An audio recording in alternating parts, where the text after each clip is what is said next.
The grilled cheese with a jalapeno popper inside. Let's make it. Remember this thing? It still works perfect on the little halves.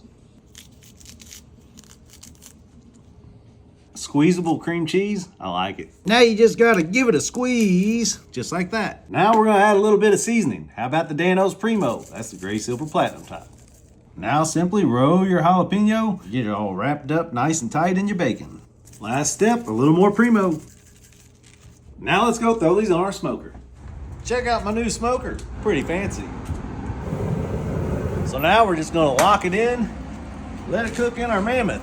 350 for about an hour. All right, it's actually been an hour and 10 minutes. I hope we didn't burn anything. We're getting ready to find out. Oh, yeah. Did good there, old Mammoth. Let's go eat. All right, we got us some sourdough bread. Let's get to making this grilled cheese.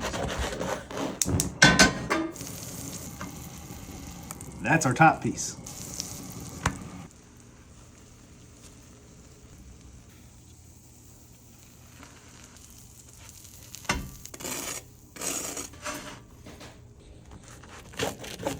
All right, so I've been super excited to try this ever since I saw it posted in Dano's Fanos. Rebecca, I think you're a rock star because I'm pretty sure this is gonna be awesome. Let's get a bite.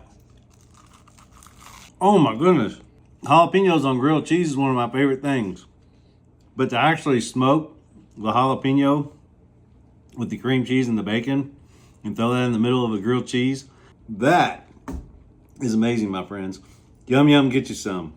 Leave a like, leave a comment. Let me know what you think. We'll see you next time. Keep sprinkling. God.